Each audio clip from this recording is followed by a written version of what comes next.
தட்டை, சீடை, முறுக்கு, ரிப்பன் பக்கோடா, அதிரசம், என்ன வேணாலும் செய்யுங்க. ஒரே ஒரு 5 லிட்டர் இதய மந்த்ரா கடல் எண்ணெய் பேக் ஒரு மாசம் முழுசுக்கும் அத்தனை சமையல முடிச்சு விடலாம். இதய மந்த்ரா. 122வது மன் கி பாத் ரேடியோ நிகழ்ச்சியில் நாட்டு மக்களுக்கு பிரதமர் மோடி உரையாற்றிய போது ஆபரேஷன் சிந்தூர் நடவடிக்கை வெற்றி பற்றியும் குறிப்பிட்டார். ஒட்டுமொத்த நாடும் பயங்கரவாதத்திற்கு எதிராக ஒன்றுபட்டுள்ளது. தேசம் கோபத்துடனும் அதே சமயம் மன உறுதியுடனும் உள்ளது. பயங்கரவாதத்திற்கு முடிவு கட்ட வேண்டும் என்பதில் ஒவ்வொரு இந்தியரும் உறுதியுடன் உள்ளனர். ஆபரேஷன் சிந்தூர் நடவடிக்கையின் போது நமது வீரர்கள் காட்டிய வீரம் ஒவ்வொரு இந்தியரையும் பெருமைப்பட வைத்துள்ளது. எல்லை தாண்டி பயங்கரவாதிகளின் மறைவிடங்களை மிக துல்லியமாகவும் மிகச் சரியாகவும் நமது வீரர்கள் அளித்தது அற்புதமானது. உலகம் முழுவதும் பயங்கரவாதத்திற்கு எதிரான போராட்டத்தில் ஆபரேஷன் சிந்தூர் ஒரு புதிய நம்பிக்கை மற்றும் உற்சாகத்தை அளித்துள்ளது.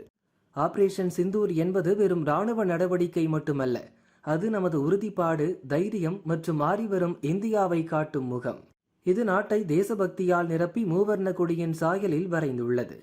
நாடு முழுவதும் நகரங்கள், கிராமங்களில் ஆயிரக்கணக்கான மக்கள் திரண்டு மூவர்ண கொடியை ஏந்தி நமது ஆயுதப்படை வீரர்களுக்கு மரியாதை செலுத்தினார்கள்.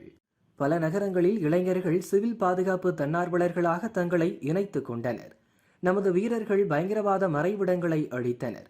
அது அவர்களின் அசாத்திய துணிச்சல், இந்தியாவில் தயாரிக்கப்பட்ட ஆயுதங்கள், உபகரணங்கள், டெக்னாலஜியால் சாத்தியமானது.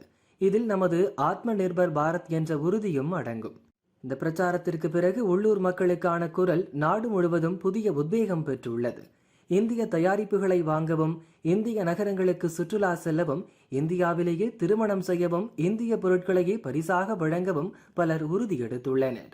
இதுதான் இந்தியாவின் உண்மையான பலம். நம்மால் முடிந்த அளவுக்கு நம் நாட்டில் தயாரிக்கப்பட்ட பொருட்களுக்கே முன்னுரிமை அளிப்போம் என்று இந்த தருணத்தில் அனைவரும் உறுதியேற்போம் என்று பிரதமர் மோடி கூறினார்.